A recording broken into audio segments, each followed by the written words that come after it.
Mesdames et messieurs, bonsoir. Bienvenue dans le 20h de ce vendredi 14 décembre. Voici les titres. Les ambassadeurs du Soudan, de la Mauritanie et du Mali en Côte d'Ivoire ont été reçus au palais présidentiel par le chef de l'État, Alassane Ouattara. Des échanges pour renforcer la coopération. Les diplomates mauritaniens et soudanais sont en fin de mission sur le territoire ivoirien. La Côte d'Ivoire continue d'assurer la présidence du Conseil de sécurité de l'ONU. L'État ivoirien et le Royaume des Pays-Bas ont réussi à faire adopter à l'unanimité la résolution 2447 promouvant une meilleure cohérence entre les différents acteurs des Nations Unies, œuvrant notamment dans les domaines de l'État de droit. Le dossier vide ici de ce 20h porte un regard sur les festivals. Quels sont les impacts sur le développement ou la cohésion sociale? Pourquoi tant de festivals sont-ils organisés dans les différentes régions? À qui ou à quoi servent ces festivals? Éléments de réponse tout à l'heure. Soyez les bienvenus sur RTI 1. Commençons tout de suite par le palais présidentiel où le chef de l'État, Alassane Ouattara, s'est entretenu ce vendredi avec 3 ambassadeurs en mission en Côte d'Ivoire. Il s'agit des diplomates soudanais, mauritaniens et maliens. Ils ont évoqué le renforcement des liens de coopération entre leurs pays respectifs et avec l'État ivoirien. Les ambassadeurs de la Mauritanie et du Soudan sont en fin de mission dans notre pays. Jérôme Kofi Abolin. 3 ambassadeurs en mission en Côte d'Ivoire. Ils sont du Mali, de la Mauritanie et du Soudan. Ils ont été reçus successivement par le président de la République, Alassane Ouattara, ce vendredi. Le premier de ces diplomates à s'être rendu au palais présidentiel est celui du Mali. Il sera suivi tour à tour par les diplomates de la Mauritanie et du Soudan. Ces 2 derniers, contrairement à l'ambassadeur malien, sont venus informer le chef de l'État de la fin de leur mission sur le sol ivoirien. Comme vous savez, en fin de mission, j'avais l'honneur d'être reçu par son Excellence. Et à cette occasion, j'ai présenté mes remerciements, mes chaleureux remerciements d'ailleurs. Et à cette occasion encore, ma reconnaissance pour toutes les facilités que j'ai eu l'occasion de trouver ici en Côte d'Ivoire. Je suis honoré d'être reçu par son Excellence, Monsieur le Président, pour une audience d'adieu. Parce que ma mission ici, en tant qu'ambassadeur du Soudan à Abidjan, prend fin. Et je suis reçu par le Président. Et Monsieur le Président m'a parlé des liens qui existent entre le Soudan et la Côte d'Ivoire. Jusqu'à la fin de leur mission en Côte d'Ivoire, l'ambassadeur de la Mauritanie y a passé 6 ans et celui du Soudan 2 années. Voilà, je rappelle que la Côte d'Ivoire continue son mandat à la tête du Conseil de sécurité de l'ONU. Elle assure la présidence tout le mois de décembre.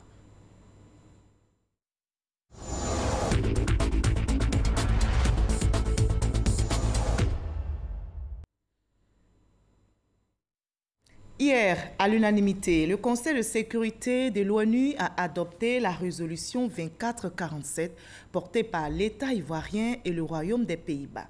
Cette résolution vise à promouvoir une meilleure cohérence entre les différents acteurs des Nations Unies, œuvrant entre autres dans les domaines de l'État de droit. Les explications avec Michel Digri. Que ceux qui sont en faveur du projet de résolution publié sous la cote S/2018/1109 lèvent la main. C'est la toute première résolution adoptée sous la présidence ivoirienne du Conseil de sécurité pour ce mois de décembre. Sur le fond, la résolution 2447 souligne l'importance d'intégrer l'appui des Nations Unies à la police, à la justice et aux services correctionnels dans les mandats des opérations de maintien de la paix et des missions politiques spéciales. La résolution souligne la nécessité de s'attaquer aux causes profondes de chaque conflit, notamment en renforçant l'état de droit au niveau national et international. Il faut retenir que le partenariat entre la Côte d'Ivoire et le Royaume des Pays-Bas a été un facteur important pour parvenir à un accord sur cette résolution. Avant son adoption à l'unanimité des 15 États membres du Conseil de sécurité, les enjeux de cette résolution ont été relevés. Cette résolution est un grand pas en avant. Elle reconnaît qu'il ne peut y avoir de paix durable sans la justice. Pour y arriver, il faudra se référer aux bonnes pratiques du passé, comme par exemple les cellules spéciales de soutien aux poursuites créées par la MONUSCO. Sans leur aide, des crimes graves, y compris les violences sexuelles, seraient restés impunis. La Côte d'Ivoire accorde la plus grande importance à la résolution qui va être adoptée par notre Conseil en ce qu'elle adresse des problématiques au cœur de notre histoire récente. En effet, la restauration et le renforcement des capacités des institutions policières, judiciaires et correctionnelles ont été un des axes majeurs de la collaboration entre le gouvernement ivoirien et l'opération des Nations Unies en Côte d'Ivoire et participent des conditions qui ont présidé au succès unanimement reconnu de l'action onusienne de mon pays. C'est donc mû par la volonté de partager les 13 années de riches enseignements tirés de l'opération de maintien de la paix que la Côte d'Ivoire s'est faite l'impérieux devoir de participer à la maturation de ce projet de résolution dont nous espérons qu'elle guidera l'action onusienne dans les opérations de maintien de la paix en cours et à venir, et je vous remercie. En outre, la résolution 2447 demande au secrétaire général de l'ONU de veiller à ce qu'une analyse approfondie du contexte, des capacités et des besoins des États hôtes soit établie lors de la planification des missions de paix.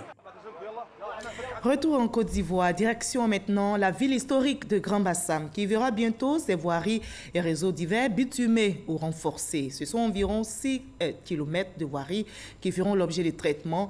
Le vice-président Daniel Kablan-Duncan vient de lancer justement la première phase des travaux. Le programme de valorisation de la ville historique, patrimoine mondial de l'UNESCO, est ainsi en marche. Viviane Aimé. Le démarrage des travaux de sauvegarde et de valorisation de la ville historique de Grand Bassam, classée au patrimoine mondial de l'UNESCO, a été lancé ce jeudi 13 décembre par le vice-président Daniel Kablan-Duncan, par ailleurs député de Grand Bassam, en présence des autorités coutumières de la localité. Sa Majesté Amontanoé, roi de Bassam, et président de la Chambre des rois et chefs traditionnels de Côte d'Ivoire, et le roi de Moussou, Sa Majesté Assouman Kanga. Ces travaux concernent dans une première phase le bitumage et le renforcement de 6 km de voiries et réseaux divers. Le ministère de la Culture et la Francophonie supervise l'ouvrage dont l'étude a été réalisée par le BNET et le LBTP et l'exécution a fait l'objet d'un appel d'offres. Les travaux de bitumage qui démarrent concernent la voie principale qui mène au cimetière du village et les voies transversales du village qui seront revêtues de pavés. Les travaux d'un coût de 3 milliards de francs vont durer 8 mois. Ainsi, au cours de l'année 2019, Grand Bassam, ville historique, aura un visage neuf. Le ministre de la Culture et la Francophonie a saisi l'occasion pour faire une autre annonce de taille. Le programme de valorisation de la ville historique de Grand Bassam envisage également l'inscription de l'Abissa sur la liste de patrimoine immatériel de l'UNESCO. En raison des valeurs de générosité et de tolérance prônées par l'Abissa, son inscription au patrimoine de l'UNESCO viendra consolider la valeur universelle de la ville historique de Grand Bassam. L'année 2019 verra aussi le démarrage d'un projet attendu depuis de nombreuses années par les populations de Grand Bassam. Il s'agit de l'ouverture de l'embouchure dont les travaux démarreront dans le premier trimestre de 2019, a fait savoir le vice-président. Daniel Kablan-Duncan, qui est originaire de Grand Bassam, a appelé les fils et filles de cette localité à demeurer unis et à ne pas céder aux querelles électoralistes. C'est justement le lieu d'appeler, je crois que c'est vraiment important, nos sœurs, nos frères de Grand Bassam, à plus de cohésion, au raffermissement des liens de fraternité et des liens de paix. Parce que rien ne peut se construire dans le désordre, rien ne peut se construire dans l'indiscipline, rien ne peut se construire s'il n'y a pas donc la paix. Le lancement de ces travaux qui intervient dans un contexte d'élection locale est la preuve que le président Alassane Ouattara est attaché à Grand Bassam et à son rayonnement. Cette ville, notre ville, est porteuse de valeurs chères à l'UNESCO et au père fondateur de notre pays, le président Félix Houphouët-Boigny. Ces valeurs sont le dialogue, la fraternité et la paix. Engageons-nous donc résolument dans la voie de la fraternité, dans le dialogue, afin de préserver la paix à Grand-Bassam et surtout la paix en Côte d'Ivoire. Et pour finir de parfaite manière, le vice-président député de Grand-Bassam a manifesté sa solidarité envers ses frères et sœurs de sa localité en offrant une enveloppe répartie entre les différentes composantes de la population. Et plus loin, à la Cour pénale internationale, délibéré sur la demande de liberté provisoire de l'ancien président ivoirien Laurent Gbagbo et Charles Blé Goudé sont en cours. Le verdict est toujours attendu. Je rappelle que les chefs de l'État ivoirien et l'ancien leader des Jeunes Patriotes sont tous deux poursuivis pour crimes contre l'humanité pour les violences post-électorales de 2010 et 2011.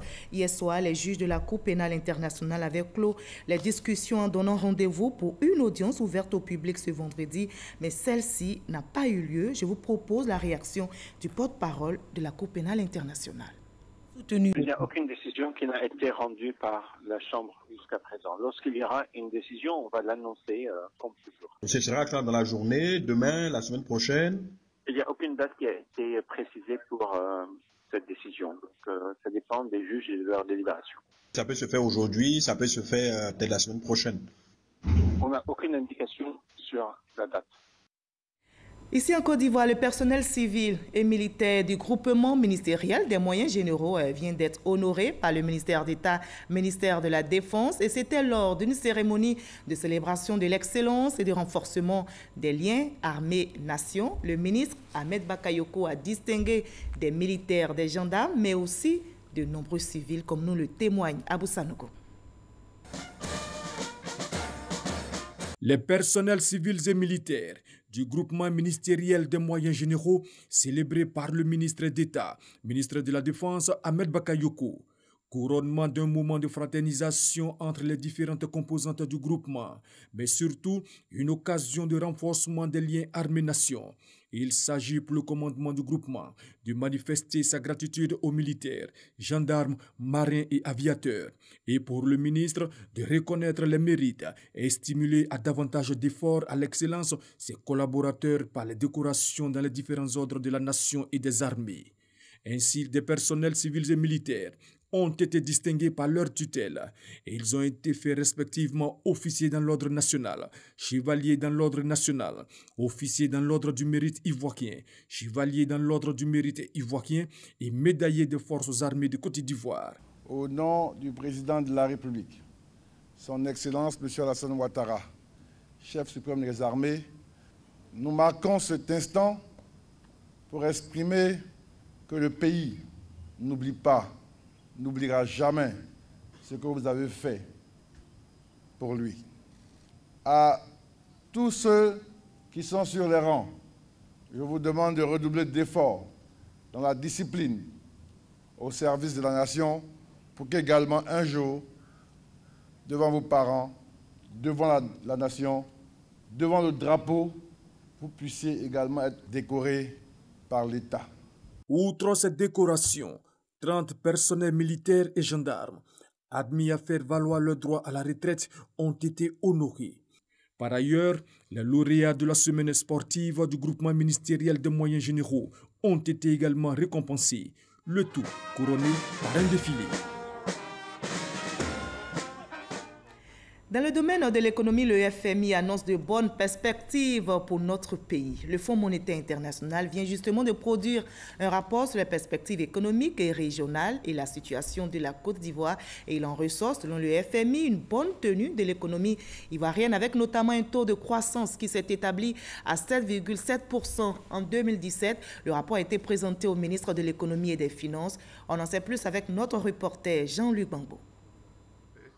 Depuis 2012, la Côte d'Ivoire connaît la croissance la plus importante de son histoire. C'est l'un des enseignements forts du rapport présenté par José Rijon, représentant résident du FMI en Côte d'Ivoire.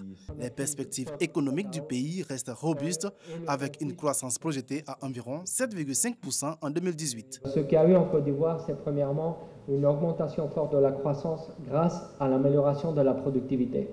Une fois que le conflit est fini, une fois que les conditions économiques se sont normalisées, la productivité ou la combinaison entre les différents facteurs de production s'est stabilisée et elle a permis de croître. Également, un dynamisme accru de l'investissement public et privé avec comme catalyseur le Plan national de développement. Le FMI note cependant des défis qui restent à relever afin de maintenir cette tendance positive de la croissance. Ce qu'il faut faire, c'est mobiliser davantage de recettes budgétaires. Pourquoi? Parce qu'il faut financer des politiques ambitieuses de développement. Et ici, c'est un premier défi pour la Côte d'Ivoire. Pour le ministre de l'Économie et des Finances, il est nécessaire de mettre en place des politiques et réformes robustes en vue de permettre à l'économie ivoirienne d'être aussi résiliente que compétitive. Ces politiques devraient mettre l'accent notamment sur le maintien de la stabilité du cadre macroéconomique avec une gestion prudente et efficace des finances publiques, l'amélioration de la mobilisation des ressources intérieures tout en créant l'espace nécessaire pour les investissements en infrastructures, l'amélioration du climat des affaires, le développement d'un secteur financier stable et performant. Le ministre de l'Économie et des Finances a souhaité également que le statut de pays intermédiaire de la Côte d'Ivoire soit désormais reconnu et harmonisé dans les différents rapports internationaux. Le pays représente aujourd'hui 38% du poids économique de la zone UEMOA contre 30% au sortir de la crise en 2012. L'actualité, c'est aussi le 5e recensement général de la population et de l'habitat qui a été lancé ce vendredi. Ce 5e et nouveau recensement est mené par le ministère du Plan et du Développement avec l'appui du Fonds des Nations Unies pour la population. Je rappelle que le premier recensement général de la Côte d'Ivoire a eu lieu en 1975. Cheikh Koné. Ce 5e recensement général de la population et de l'habitat RGPH vient pour pallier les insuffisances d'ordre technique, financier et politique de celui de 2014. 16 ans après le recensement général de la population et de l'habitat de 1998, la Côte d'Ivoire a décidé de réaliser son 4e RGPH en 2014. L'objectif était de disposer d'une base d'information fiable pour orienter les importantes réformes économiques et sociales. Malheureusement, des contraintes n'ont pas permis d'obtenir les résultats escomptés. Ainsi, l'évaluation des résultats du RGPH 2014, effectuée par l'UNFPA à la demande du gouvernement, a recommandé la reprise du processus. Ce nouveau recensement général va nécessiter un investissement de près de 19,6 milliards de francs CFA sur une durée de 3 ans à compter de janvier 2019. Il va mobiliser 40 000 recenseurs. Pour les études préparatoires, le gouvernement a consenti une enveloppe de 3 milliards de francs CFA. Au nom du gouvernement, la ministre Nialé Kaba a lancé un appel aux bailleurs de fonds et partenaires financiers pour la mobilisation des ressources. Le 19 décembre, une table ronde des bailleurs de fonds sera organisée en partenariat avec le système des Nations Unies dans l'objectif de boucler le financement de l'opération. Je voudrais donc profiter de ce micro pour lancer un appel à nos partenaires au développement pour leur accompagnement financier. Répondant à l'appel du gouvernement, la représentante spéciale du Fonds des Nations Unies pour la population a insisté sur le respect des procédures du recensement afin d'éviter les erreurs du passé. Les leçons apprises des défis du recensement de 2014 attirent notre attention sur 3 principaux aspects à relever. 1. L'importance du respect strict du chronogramme du RGPH. 2. La communication continue au plus haut niveau à tous les groupes d'intérêt dans le pays et l'adhésion de tous les partis politiques et leaders communautaires, guides religieux pour la mobilisation des populations autour du RGPH. 3. La synergie entre l'Institut national de la statistique et UNFPA, l'agence d'assistance technique. Représentant le Premier ministre, le garde des Sceaux, ministre de la Justice, Sansan Kambilé, a situé les enjeux du recensement général de la population et de l'habitat. Le RGPH 2019 permettra de fournir des bases de données actualisées, démographiques et socio-économiques, de mettre en évidence les efforts faits par le gouvernement dans les secteurs sociaux Prévu démarrer en janvier 2019, la publication des résultats, mai 2021. Le RGPH est une opération qui se déroule tous les 10 ans. La première opération a eu lieu en 1975. Voilà, comme vous l'avez entendu, le premier recensement général de la population de l'habitant en Côte d'Ivoire a eu lieu en 1975, le second en 1988, le troisième en 1998 et le quatrième en 2014. La Côte d'Ivoire comptait 24 millions d'habitants et selon le quatrième RGPH réalisé en 2014. La SOTRA, la Société des transports abidjanais, vient de réceptionner 450 autobus de la part du ministère des Transports. Ces véhicules ont été acquis par le gouvernement à la suite d'un partenariat avec une structure et ce partenariat va permettre de donner un nouveau souffle à la SOTRA et l'État envisage de renforcer le dispositif avec 2000 nouveaux bus. Nadia Ega, chef connaît pour le reportage. 450 autobus remis à la Société des transports abidjanais SOTRA par l'État ivoirien. Des bus articulés à gaz de 18 mètres de long avec une capacité d'accueil de 200 passagers. Ils viennent renforcer le parc automobile de la compagnie et la mobilité urbaine. Cette acquisition portera le parc de la SOTRA à 1155 autobus.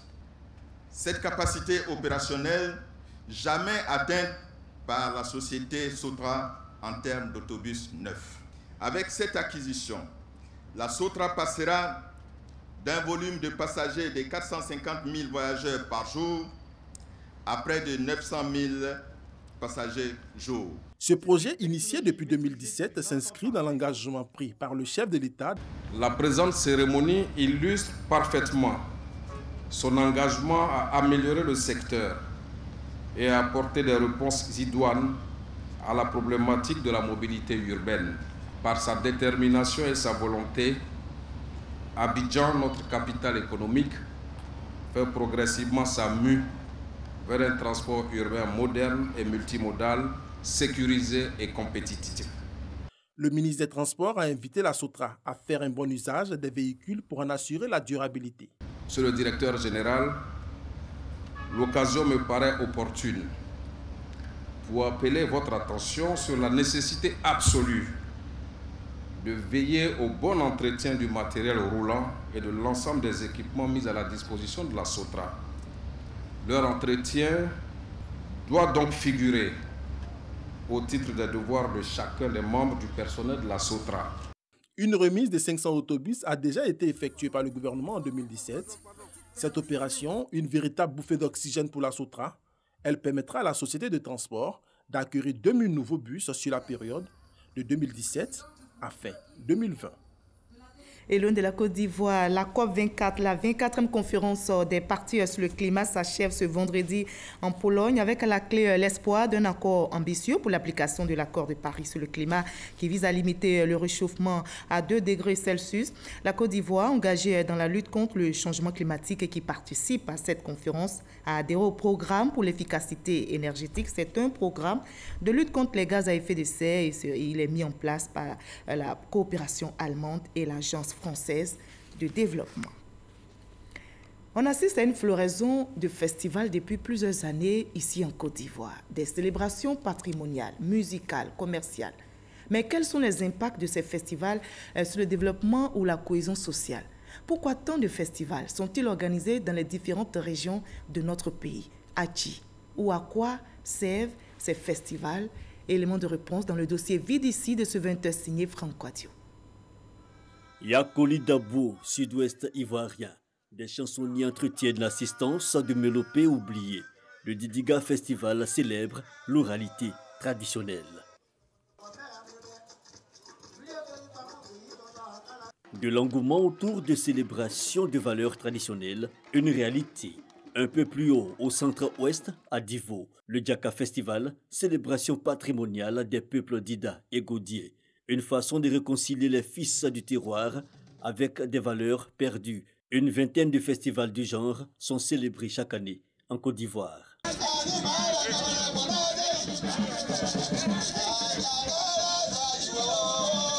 Aujourd'hui, on n'a plus de jeunes vraiment disponibles pour pouvoir tisser le pagne raffia. On n'en a plus beaucoup qui puissent taper les tambours que tapaient nos anciens parents. Encore moins s'exprimer correctement dans nos patois.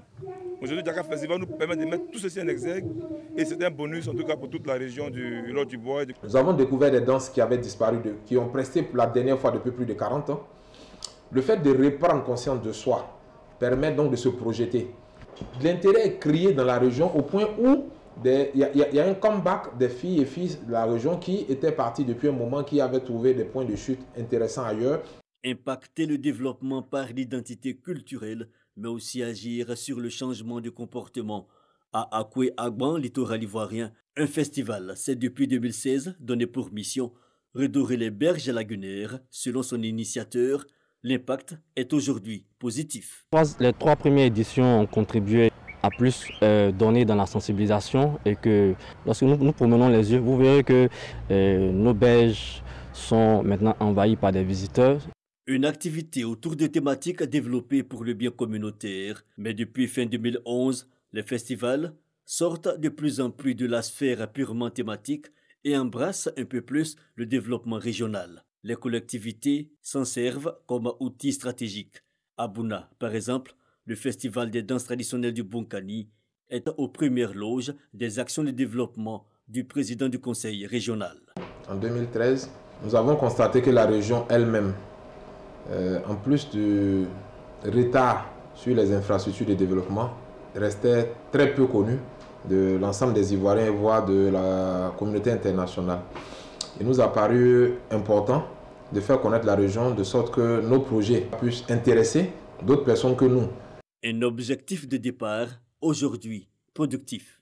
Le festival produit forcément de l'argent sur place et par effet indirect parce que des investissements, des dispositions sont prises par les populations pour leur commerce par rapport à la période du festival.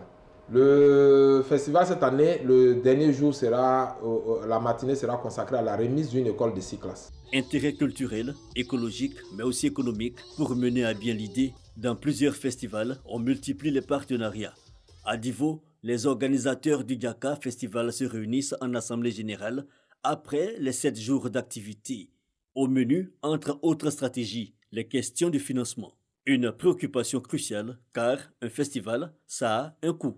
Le Diaka Festival fait un budget de 50 millions environ et jusque-là nous n'avons pas encore eu véritablement, mais avec l'aide que vient d'apporter le conseil régional et la mairie et des promesses que nous avons obtenues, si nous avons des subventions conséquentes, nous pensons que ce festival peut être, n'est-ce pas, à l'image du festival de Popo Carnaval et de l'Abissa. Pour nous qui nous basons sur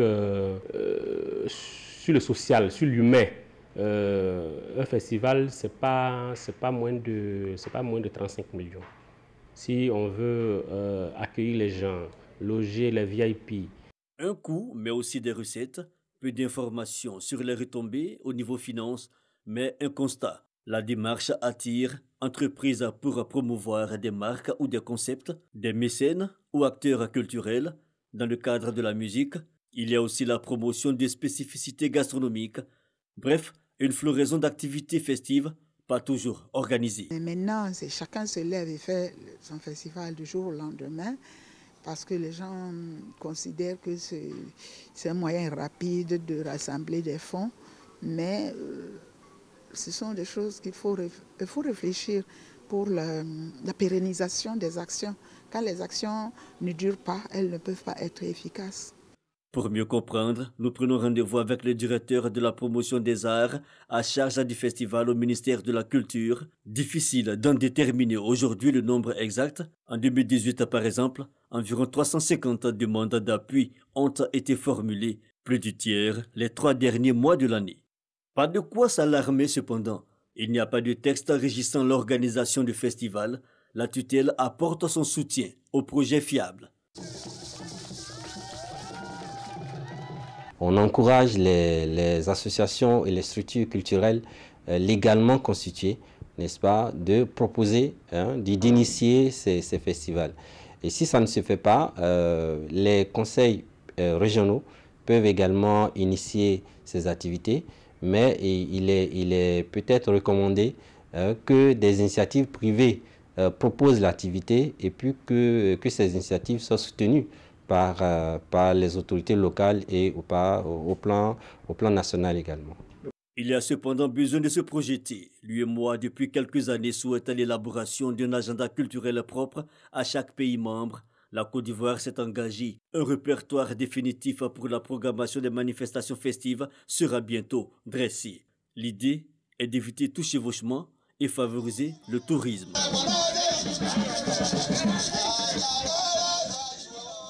Voilà, floraison des festivals en Côte d'Ivoire. Quel intérêt, quelles sont les raisons et sujets réalisés par Franck Kouadio. La campagne électorale pour la reprise des élections locales prévue le 16 décembre prochain ici en Côte d'Ivoire a démarré samedi dernier, prend fin aujourd'hui, vendredi 14 décembre.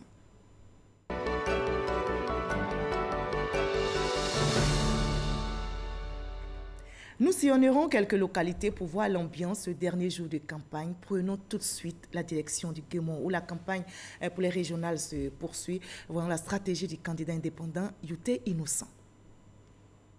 Le candidat indépendant Youté Innocent, député à l'Assemblée nationale en lice pour la reprise des élections régionales dans le Guémon. À Bangolo, il mène une campagne de proximité. Pour lui, le plus important, c'est le maintien de la paix sociale. Nous avons choisi de faire le tour du Guémon pour appeler à l'apaisement, pour appeler au calme, pour ne pas que le Guémon encore souffre. Et que ce dimanche-là, que le calme et la paix règnent dans le Guémon. C'est pour ça que nous faisons le tour et que le meilleur gagne et que le Guémon ne soit pas encore sous le feu des projecteurs. C'est pour ça que nous demandons aux populations du Guémon d'aller voter tranquillement le dimanche, et de rentrer chez elles et d'attendre les résultats et que le meilleur gagne. Et qu'en est-il des municipales? On passe maintenant à l'actualité concernant les municipales en Côte d'Ivoire.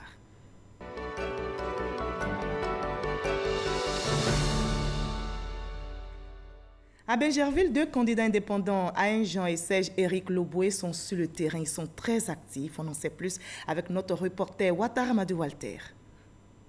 La campagne de cette reprise des élections municipales 2018 bat son plein à Bingerville. En ville comme au village, le candidat indépendant Serge Éric Loboué partage désormais ses arguments afin de convaincre l'électorat pour Aïn Jean. Vous voyez aujourd'hui Bingerville, deuxième capitale de la Côte d'Ivoire, n'est pas dotée d'un camp de sapeurs-pompiers. Quelque chose qui est anormal.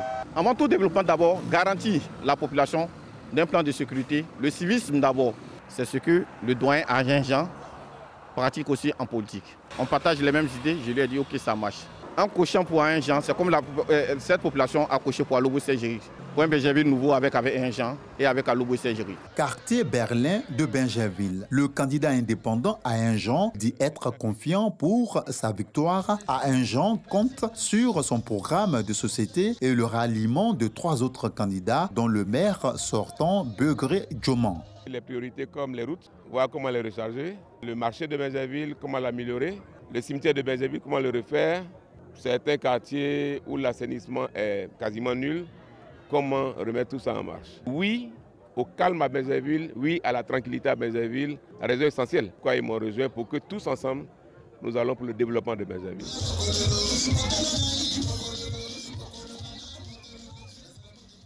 Et comment la campagne se déroule du côté de Port-Boué? Vous allez voir, 3 candidats sont sur le terrain et sont à la conquête de voix. Francis Boifou.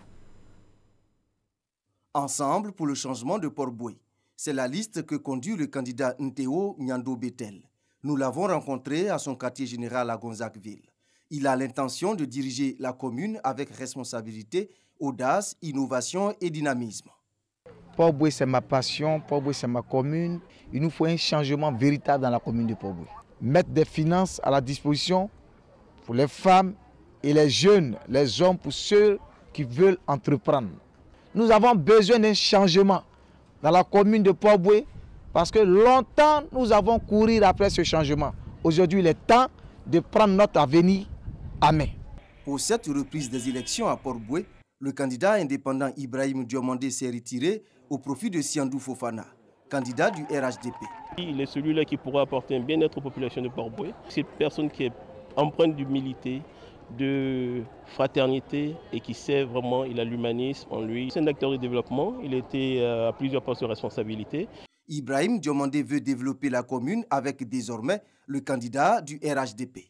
À mes militants et sympathisants, à la population de Port-Bouët, je leur dis désormais que pour les élections du 16, il faut qu'on vote tous massivement pour Siandou Fofana. Je pense que c'est l'acteur de développement qu'il faut à la commune de Port-Bouët. Siandou Fofana, le candidat du RHDP, a l'ambition de réaliser plusieurs projets au bénéfice des populations. Il ne saurait s'agir pour nous d'avoir détruit ici et là leur patrimoine. En d'autres termes, casser leur maison.